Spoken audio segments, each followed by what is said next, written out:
Bamba Hanui go my Railang Bagu service ke leader to the Bamba Pe Zai Hanui go local pastor Zai Hanui go minister to Ra Hanui Roga Reverend Maise Wongai Bamakang Zai Rakyang Nauya Aya Mene pastor to the Meli Rebe Pe Changza Hanui Roga Wongai Bama Zai Hanui Jo Levu There's a good Sewera, who is a Bamba, guest singer Pui, Zai leading choir Kana, Arampa Baptist Church Manai, Aram Kyo, Namgo, Baptist Church Mabau, Zai Aga, Jubilee Swigut, Zai Jubilee, Wihing Nam Zira Hanga, we are Yana Sang, there's a Bamba, Wang the Bamba Zai, Aga, a Pawa Paime, a Pawa Naime, Aram Makang. I get lower Bama high benazo Jubilee Sudet Zai Jubilee Hingnam Teluze Nanui high benazo salam to le Misui be gu Jubilee as a tinkum reaction nazam benge Aram Panam Tiga Gospel Sam Kibe Seuluzen Numlube Christian Tegulube Kringam Pui Ziluze Kringam Puige Zoilube Raki be zai rakatin sang be zai rango kang ya be tin kum priak sei gong ze reaction na ze menge chang di be ai ze gong anu ni di ni ra ze program rang ai bege achuli ze pe ze nang go speaker chang ra ku ai ze bam ze gene ram new Impa Baptist Church ke leadership te ze bam zai program committee me kang nui zo te hreg sang le Rani kang ya bezegna na tinga adui jileng rong me zurang ma adui jem rogali ze rani ya bize tate ka godi me de chining chingdom di me za anu zo ka tejun lubui me minami misong da be minama ze ge bandle kane mai mazu nanu ya chu go ze teze achu Jubilee go speaker te ra Koi Zigane Nanguzote Rugus Sandale, Asuiga Sandale, Gatebe, Ramale, Adui Palm Rame, Zay, Anui Paime, Anu Puim Rame, Jubilee, who is a cause of a man, Raki, a Yawons and Tautrunkum, Nuzabni to Poluze Bambe, Daizegan Anui Poka Hagalo, Rana Nanui Hanga Beting Lakaibe, Jubilee is a note Sangera Hanga, Rana Nanuzu Zokai Be. Jubilee Rape Zuze Pepe Nedi Zabamlao Katseve Chizerang Idle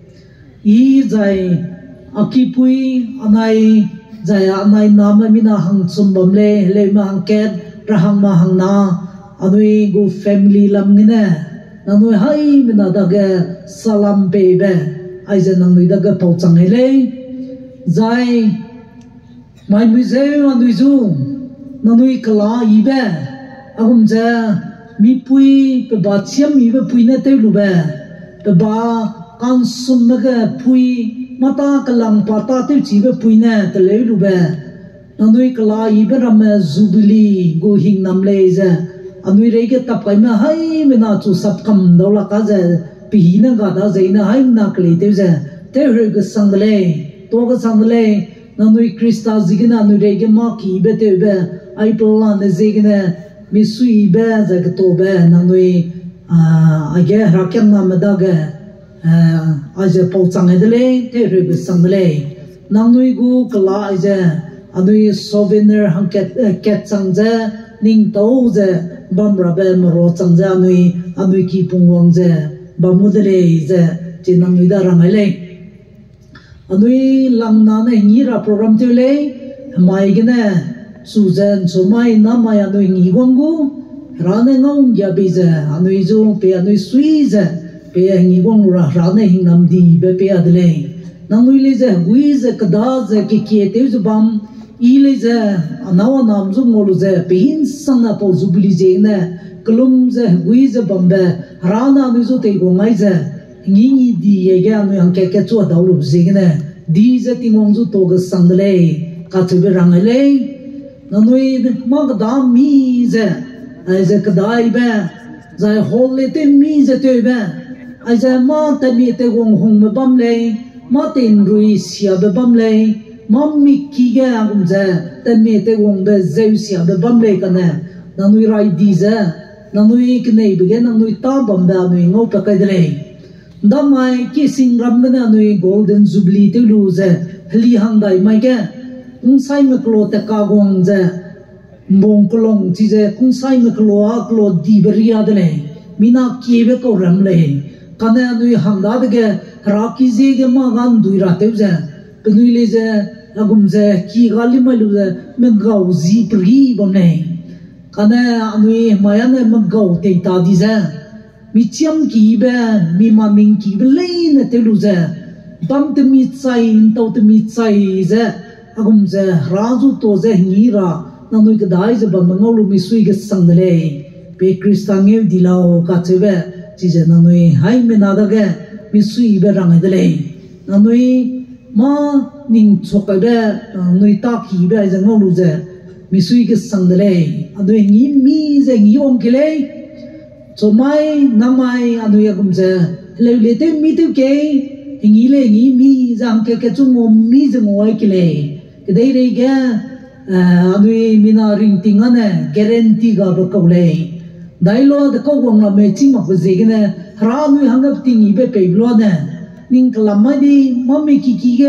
bây giờ tao chia ra ripa đi mặc cái quăng nghĩ phung cái quăng giờ ra số to mi giờ răng yêu tiếng đi vậy cái này cả chế về chỉ răng này mày anh nuôi thì bây giờ lu giờ giờ ta quăng giờ bấm gì này rồi mi pum lấy giờ rồi lấy làm lấy giờ bấm cầm một lấy anh nuôi lấy giờ zalu kia này quăng lấy anh nuôi kina pui ram ning lấy rút rồi sang lấy bagari langai bây giờ anh nuôi pastor mà giờ reverend mà hang sum zoa pong gene gari ne pong giờ anh nuôi zo cái lô pong hang sang lấy bây giờ giờ anh nuôi go executive secretary reverend doctor sahing mang nè anh nuôi zo guide tiêu giờ anh nuôi zo pui kia lấy giờ television dân anh nuôi gun television dân giờ anh nuôi zo là hay công ai gì nè nuôi plan zo tiêu rồi delay cả chế về cái đó sam sai lấy my program committee mình nên cho giờ anh ấy sam đi tiêu giờ nuôi Jubilee cái anh nuôi phao ra delay giờ topic ai giờ cái về sam đi hang pepe cái gì nè Christ the Lord of Ages cả chế lấy rahile nagu rapeuza Christa delay rahia pia keuza wangza tatsa rahia na tatsa bamai kana kali makpa jai rahin sang nagu te gong malay na zo peza rahiza kutsen siza kring be peza wang ba abui hai rahile nagu rapeuza Christa delay ta chơi cái này hamaया में समझी तो जे अनुई पौरा हंग का ले सीधा जे चुना का अनुई पौकुर दिरा आये टॉपिक के गुदरा चंगुदले चुमाई नमाई ने अनुई अगुम जे मामा का इसी रमले जे रंग क्यों दादा ई कलिया में लुसिंग काई के नागो करें के चुम्गे इन्हें किया गुले आई जे जीसु क्रिस्ता तो मुई सिंग न रंग पे काई बे समझले the very word of our Lord Jesus Christ. Jesus Christ ane rang pakai besam aja kaliaman kai kinago kreg chumge. I am the Alpha and the Omega, the beginning and the end, the first and the last. Kachule. My Jubilee rape aram new Impa Baptist Church go platinum Jubilee go rape na rang ba aile. I alpha za I omega le I be pibang za I be tundle I railang be za nalang le harana be tumak sa bamba hara adu go Jubilee ra pe zana chi pau ne chu ze chi pau go loi di le za ka che ra pe mak le noi kana ra he panan dam mai be jamna ra he te go le nam ra pe de le pam pau pe de le season kut sa ra he za anuizu kring be peza kachai kring te ja be suite ja bombe hara aiza Jubilee ra peza betum be pibang te makpe heuza pa na anuizu mo ja bombe Christa dele he is unchanging Christ sang makpe kali zat makpe haradale. The God of the beginning and the God of the end. Paza railang bugura pivda nalang bugura pivda panan da na bam dibe kazubam bam sigure zabetun makse pa bam rabe ra pivdale. Sina maya no Jubilee ra pivza rahile na zupiza the leuzen siza gombe ra pivdale ka cheguna no ajam pogongule anui go Bible kia ibe pe pastor ke lung buing na kia pe kai da tingim dai ting ke dei plana ngau be ngau ma pe mi ba ne dei to bui be dei to lak pe zai sam ram be zai ting kai ge zai anui chi ma pe ge rezi za bam be zai malai na ke dei pere ting ke dei ge malai na bam le na mazu pana damai makpe ketsu gale pana damai kamle pahang damai ko le malai na pana tilchu ai zai malai na padaga plakting ze bamle ka chuga rong ai gina ro le anui ting mui he ting na ting mui ngang chu ze ting gin pe lo he ke gi nen chi phu bamle Jubilee ra pe Jesus Christa rahile na ra pe na damai ko le Adui lui ga ze plui kum ze damai lu ze adui mai ra Krista zu ze to ze bambe aja adui lui damai be pe ze Jubilee ra pe Jesus Krista dele si se gna mai nang zai I adui Jubilee ra pe ting de damai be pe hara ra pe zu adui ra pe te lu be dai ze ga adui pauka gala David pe na rang le Happy is the person whose God is the Lord. Kachale. Happy, happy, happy, happy. Happy is the people whose God is the Lord. Happy, happy, happy, happy. Happy is the people whose God is the Lord. Pe pauka haga me, nui sui me, hara tipo Jubilee, kdei rei. Rahi sakli na teja rahi zo me pe rahi le na go ra pe za zo za pra pe te lu me za pe po ha ga lang me nui sui lang me de so me te po ra pe zo pra pe te lu me pe po ka ha ga ba zim na de ka chule mai aram nyum pa me anui ram anui po ka ha ga me anui doi me de Jubilee ra pe zo za anui ra pe te lu zine ting kum reaction na za menge gong ni bige adui apo pe zu za ni ra pe te ra de le za adui be chu chi lu be zegna dai zeuga adui hange ki gi be bamlao kan to be mi songa bam de le po ra pe za nda gna be pi bang na bam di ko de le Jesus Christ na rang ba ka sang sing ze inang nui da rang le ai za Johan the second, Renew the second rangba. Assuredly and truly I said unto you, Katule, Kasang Singhan Nuida Rangdale, Yana Abraham Soga Bamdi Kodele, Chizegana, Zudam Rama, Penui Lumpum di Cole, Nang Chuchi Kakole, Nang Pui Nang Pezuchi Kakole, Nang Pe Joseph, Nang Pui Marile, Nazareth in the Lunkebe. Na poi ne nang pui pe zo nui chi ka lu ze nang hra zu te ka ngam ko le nang Abraham so ga bang le ka chen ne nui lum pum ko le ta ne Jesus Christa ka sang sing ri rang ko le ya ne Abraham so ga bang di ko le pre-incarnate Christ Bethlehem gena Christa na lung chu ma ko le ting te de ting de da ma pe so ne pa na hra ze bang di ko Zai pane haraz minna lui thulu ze Bethlehem ga lungwang chungu Bethlehem ge na chunga ko dre anoi go Jubilee ra pe za rahe talla ne lungwang di be ra pe dle Adam banai ip ra pe dle Noah ra pe dle zai churma cha Abraham ra pe dle zai churma cha Musa ra pe dle za cho ma ke David Solomon me plan ne lungong di bere rahili na rape dre hamai anu rape dre anui dai zawa nu pau ka galao kring be ra zai klizat mak pe ra rahili jun si wong be ra zai ko hum kang yam ne betap de te ze bombe harazu za nu rape te lu zegene these are things to todale ka chagrangale. He is unmoved mover and unchanged changers. Pazana ngai makse miram zu te ka ngai bera pele. Pan kli zat makse mate ka kli bera pele. Zai hra ai jane kli daulak pera. Zai kli zat mak pera. Pan che ne bi sora zu gadle. Zai che ne sia kudi ta kudi. No need perfection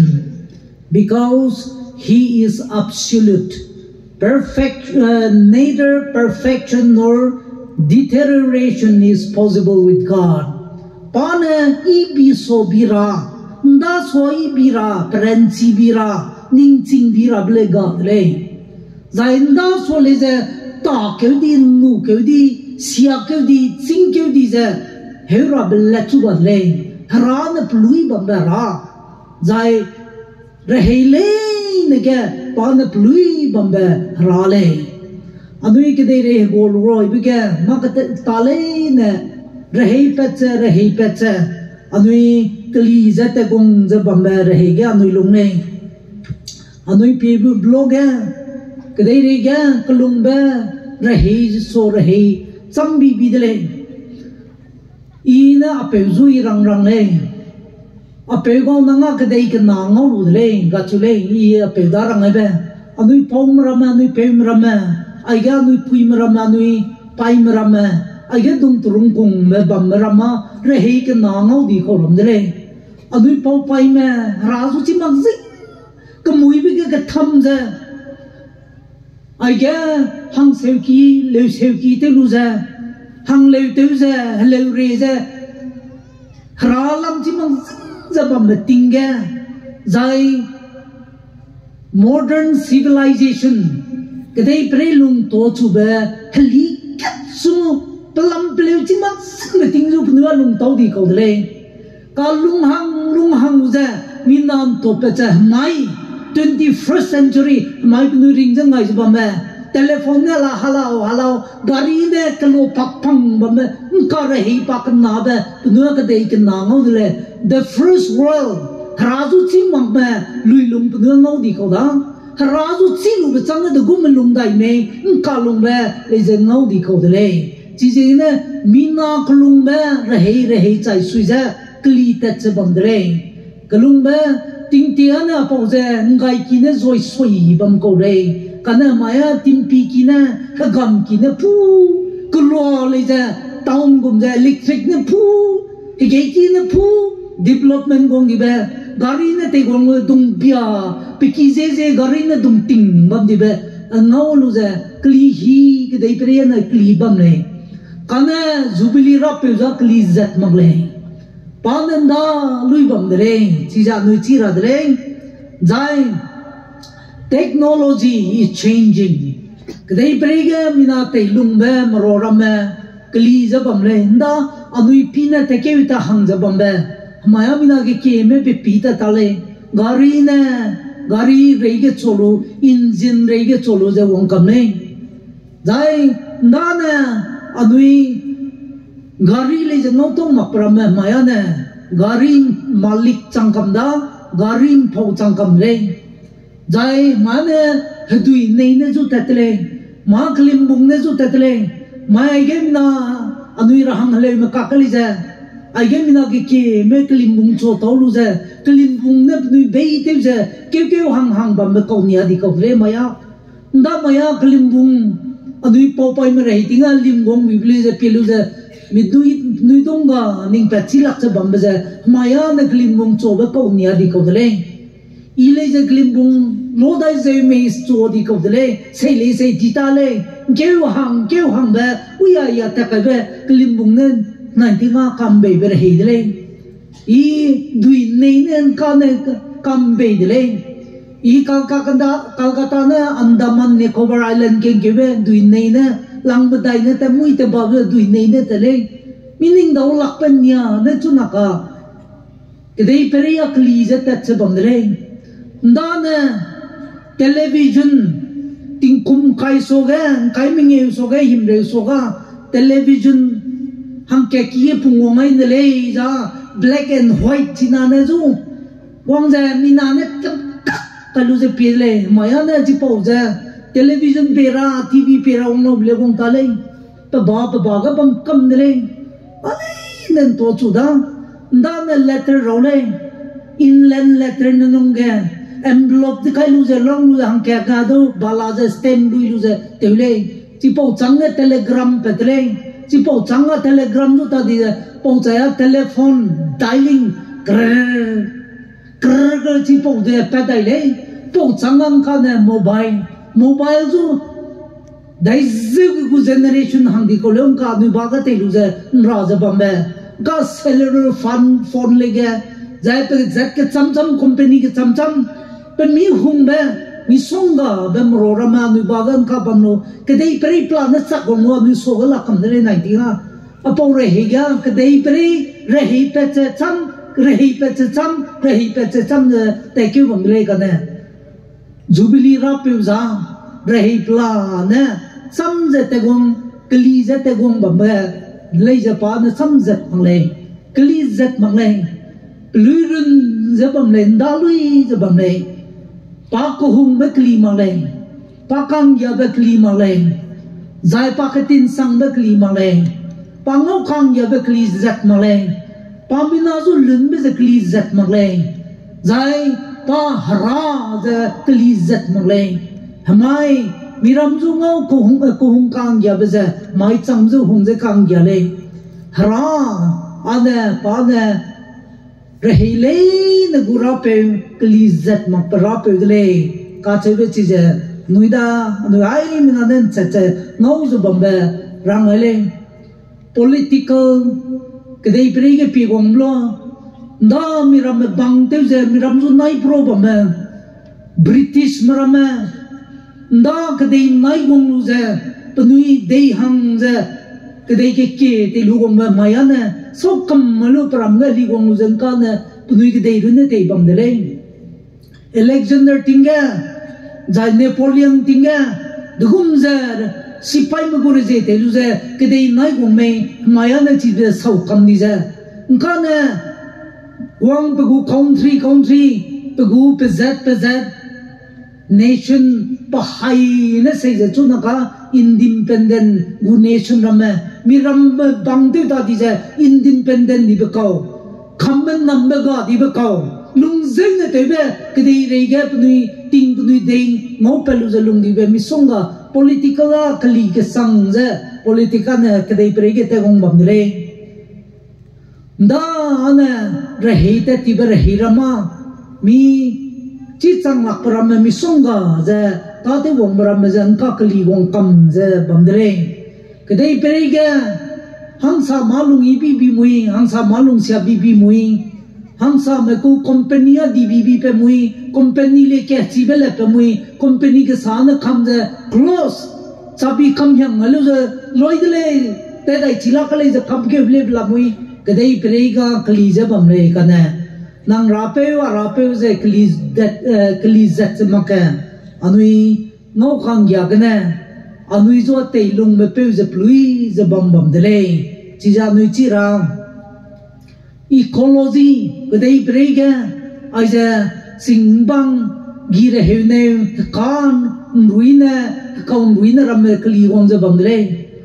I kum ke zo ma re kum kreu si run re le nai ram pa ki pe I te gong le ngam ne te gong ba pi ne te gong ko le bang na sa ga hang chum pam chang lak pe bang nya na mi gong ke di bet lu pi be bang nya le ka na ma ya na ga ke kam le noi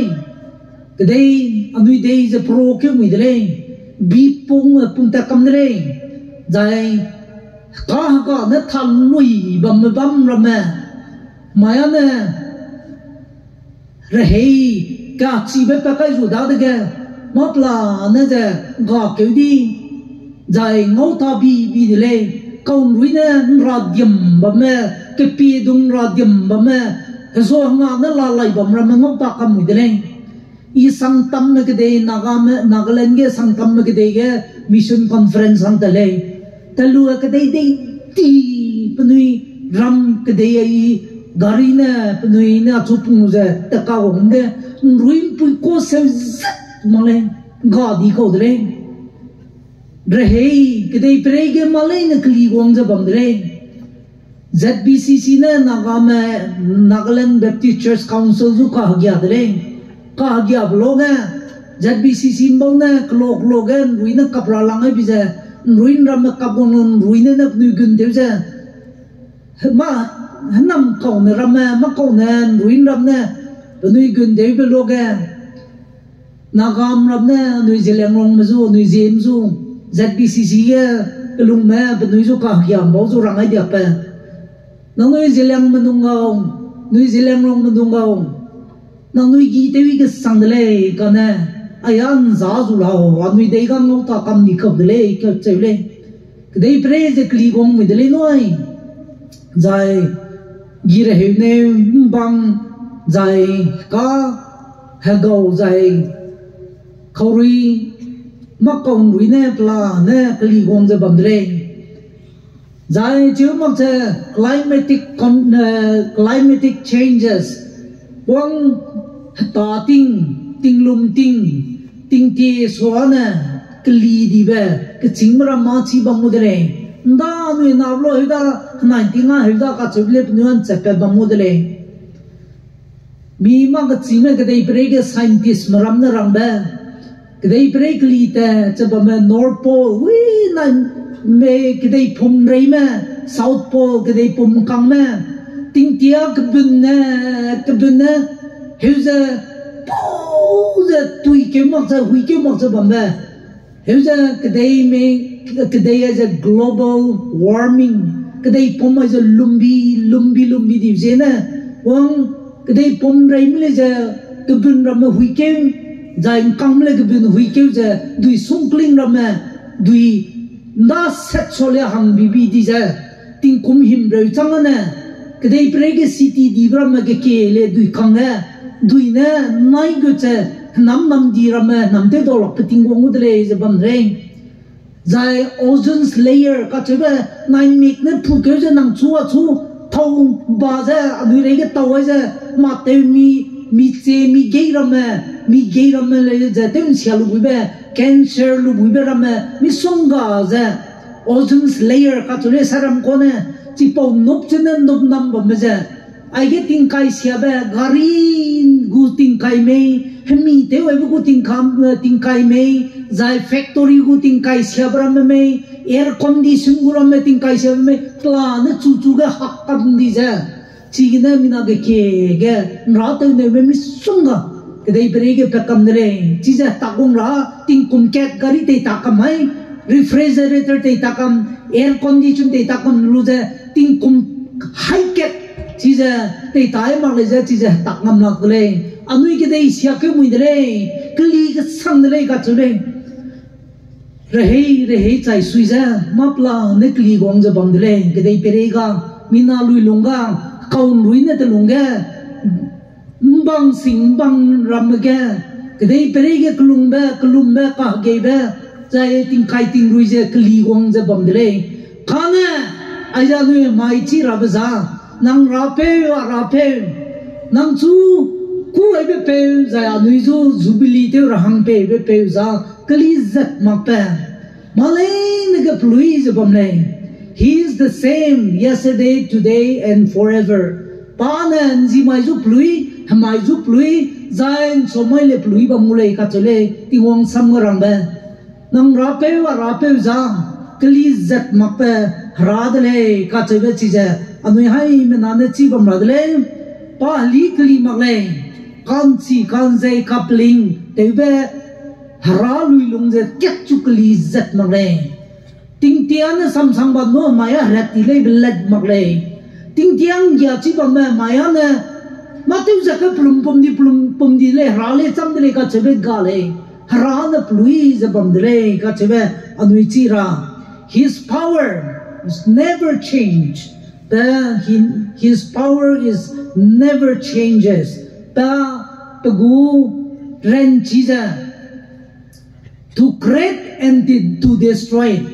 tiêu xia đi ra giải tiêu mi ra tiêu xia ra be ren chi lệ plui lệ chi ra klima lệ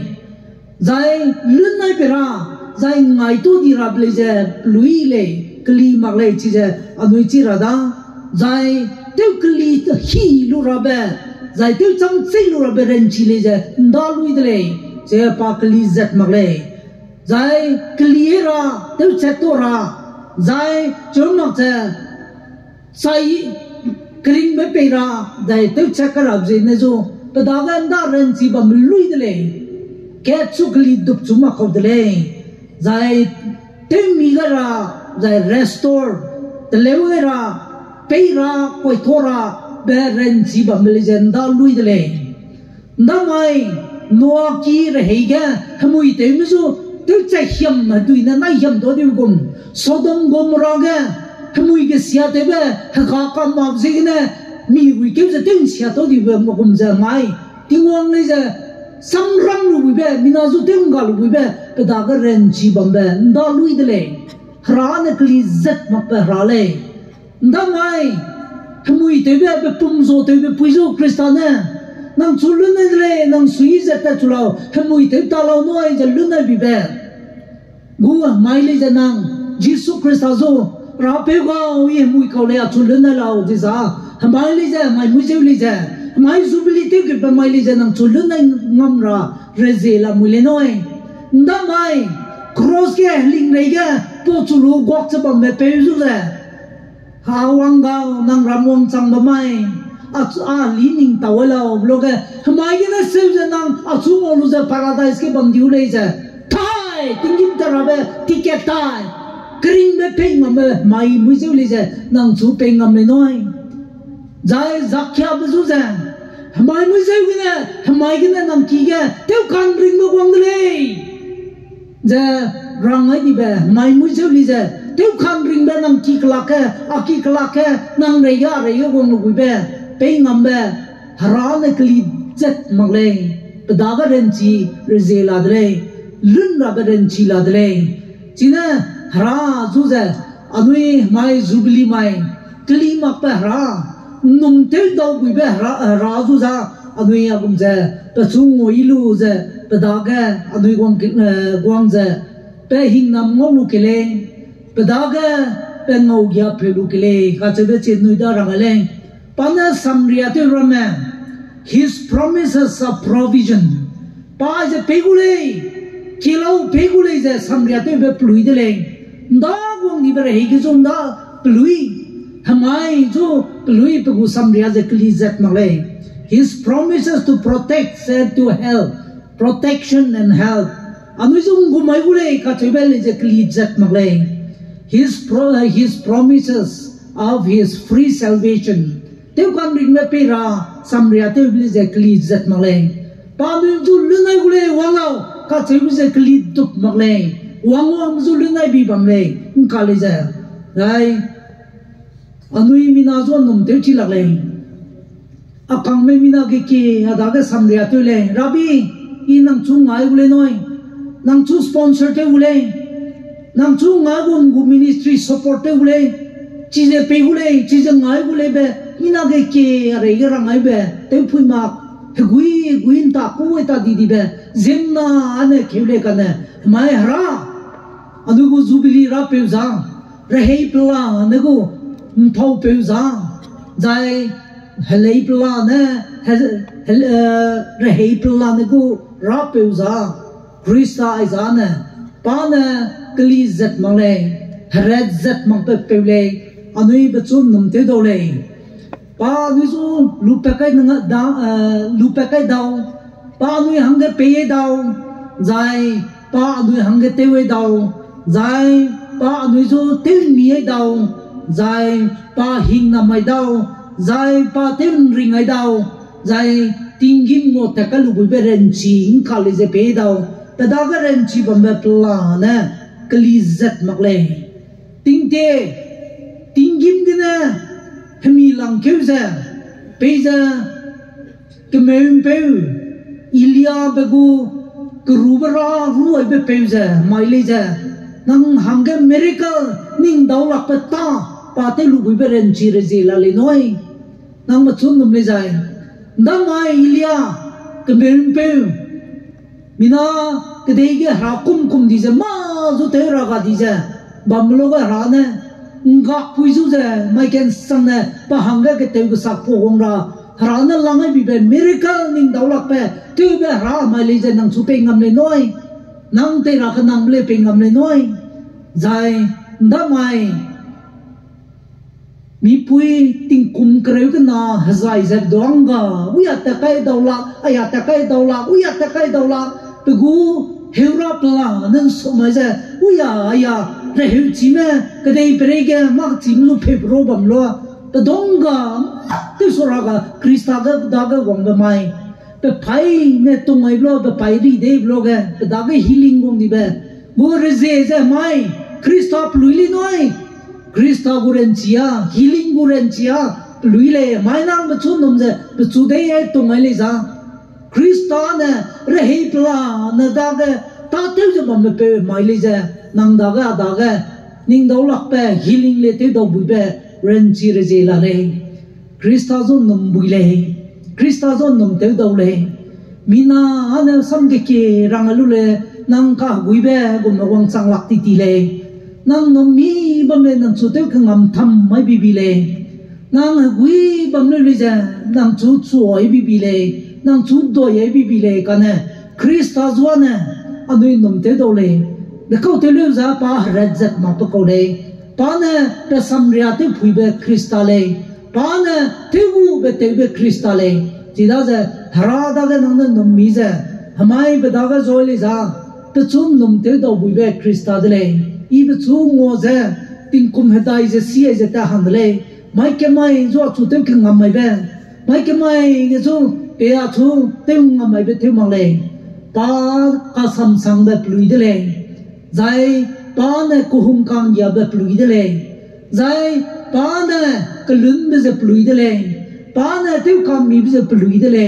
pa da ga ren chi re je la mui zai nang chu man dau zu ret mak le apostle paul be ne timothy be da ga rang ja gum je le si pa ro be for I know whom I have believed and I'm persuaded that he is able to keep that which I've committed unto him against the day. Ghé kring samrang le kum le wa ya te pelak le commercial purpose ka ma ko de le ya kana eze Paul bena Timothy bera dagarang be i betum pedagan no mai di beza pate college chi po mai ting mi kitsang be pane rai dia kule be in nom ze be bagi in no mai le ga chule hara krista eze rahele de gu rapeuza nom do be rapuli noi nang chu te king ma kule nang chu choi ma kule nang chu ting ma phai ma kule noi nang chu ting ma mai ma kule nang pedagan no mai be le na nang pe ba ga nang ring ting pe bi za te tui wang za chi po ting mi wang ting kim ga chang ba nang ring ting a za pa ne rei ko za re hi za chi po ting mi chang ai bule mai anui mai dai mak pe kli zat mak pe kristal da ga anui ring ting pe ki le zai anui te long za no mai ki le anui go future anui lung per ra be te lung le na ra ga ba ga no mai le i ra be me be zemna aruna chu chu te chila i aruna chu num chila le in chu no mai de le aring ting a jem ba ga pe de ne ten sui be te lo za mai mu je nang krista da gan te lung no mai le za pa na nang chu rei guang za na lang no mai ga chang kai ule num dau bui be krista kli zat ma pe krista re hele na te gong be kli zat ma pe anuin te u ra pe za Abraham rape, Isaac, Jacob rape, Mosad David Solomon marape Kemele marape Zai Apostle marape Church Fathers marape Missionary soge Anuida Rara Sampo marape Hamaya marape le Chunum Tedole Kristana pinking I mele rejo hinam di ve pelao. Amen.